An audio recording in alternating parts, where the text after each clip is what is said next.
నేను అసెంబ్లీకి రాను, ప్రెస్ వేదిక ప్రజల యొక్క బాణీని వినిపిస్తానని చెప్పేసి వారు అంటున్నారు. నిజంగా ఒక ప్రజానాయకుడికి, నిజమైన ప్రజానాయకుడికి ప్రజలు ఇచ్చినటువంటి తీర్పుని గౌరవించాల్సిన అవసరం ఉంది.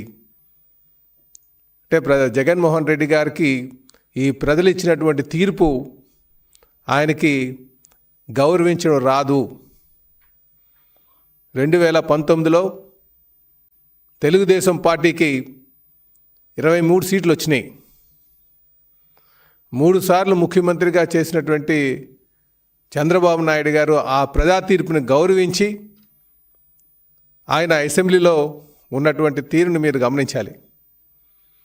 అందుకే నిజమైన ప్రజానాయకుడు అంటే ప్రజలు ఏ తీర్పు ఇచ్చినా సరే ఆ తీర్పుని గౌరవం ఇవ్వాలి, అసెంబ్లీకి వెళ్ళాలి, ప్రజల యొక్క బాణీలు తెలియజేయాలి. అంతేగాని నాకు తక్కువ సీట్లు వచ్చాయి కనుక నేను అసెంబ్లీకి వెళ్ళను, నేను కేవలం బయటే కూర్చొని ప్రెస్ మీట్లు కండక్ట్ చేస్తానడం ఇది ప్రజా తీర్పుని అగౌరవపరచడం అని చెప్పేసి ఈ సందర్భంగా తెలియజేస్తున్నా.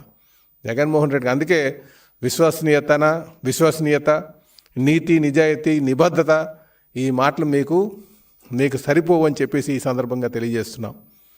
ఇదే కాకుండా అసలు జగన్మోహన్ రెడ్డి గారు కేర్ ఆఫ్ అడ్రస్ దేనికంటే అది దారుణాలకి, అలాగే దాడులకు, దోపిడీలకు కేర్ ఆఫ్ అడ్రస్ ఎవరైనా ఉన్నారంటే అది జగన్మోహన్ రెడ్డి గారు అని చెప్పి ఈ సందర్భంగా తెలియజేస్తున్నాను. ఎందుకు ఈ మాట అంటున్నానంటే ఆయనకి దారుణాలు అని ఎందుకనంటే ఆయన సొంత బాబాయిని హత్య చేసి అది చంద్రబాబు నాయుడు గారి మీద నెట్టినటువంటి తీరు.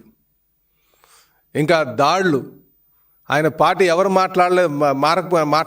ఆయన పార్టీలోకి రానంటే వాళ్ళపైన ప్రతిపక్ష నేతల మీద దాడులు చేయడం, అనేక మంది ప్రతిపక్ష నేతల మీద దాడులు చేసి పరిపాలన గత 5 సంవత్సరాలుగా సాగించినటువంటి తీరు. ఇకపోతే దోపిడీల కోసం చెప్పక్కర్లే, అటు లిక్కర్లో కావచ్చు, శాండ్లో కావచ్చు, మైన్లో కావచ్చు, ఎన్ని దారుణాలు చేసి, ఎన్ని దోపిడీలు చేసి, ఎన్ని దౌర్జన్యాలు చేసి ఈరోజు ఈయన విశ్వసనీయత కోసం మాట్లాడుతున్నారు. అందుకే అంటున్నాం మేము, ఈ మాటలు జగన్మోహన్ రెడ్డి గారి నోటు వెంట వస్తున్నాయంటే దెయ్యాలు వేదాలు వల్లించినట్టుగా ఉందని చెప్పేసి.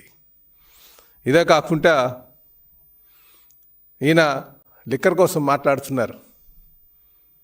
అసలు 2019 నుంచి 2024 వరకు వీళ్ళు నాసి రకమైనటువంటి మందమ్మి ప్రజలు ఎంతోమంది ప్రాణాలు తీసినటువంటి విధంగా, కోల్పోయే విధంగా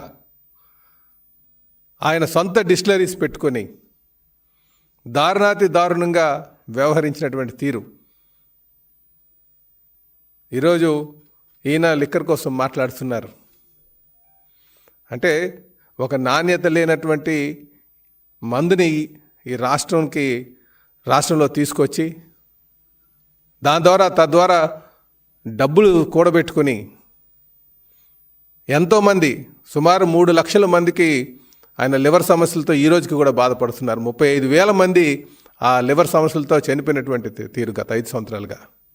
ఈయన విశ్వసనీయత కోసం మాట్లాడడం చాలా దారుణం అని చెప్పేసి ఈ సందర్భంగా తెలియజేస్తున్నారు. ప్రజలందరూ కూడా ఇది గమనిస్తున్నారు కనుకనే ఆయనకి ఇంటికి పంపించడం కూడా జరిగిందని చెప్పేసి తెలియజేస్తున్నారు. ఇదే కాకుండా ఈయన మాట్లాడితే నా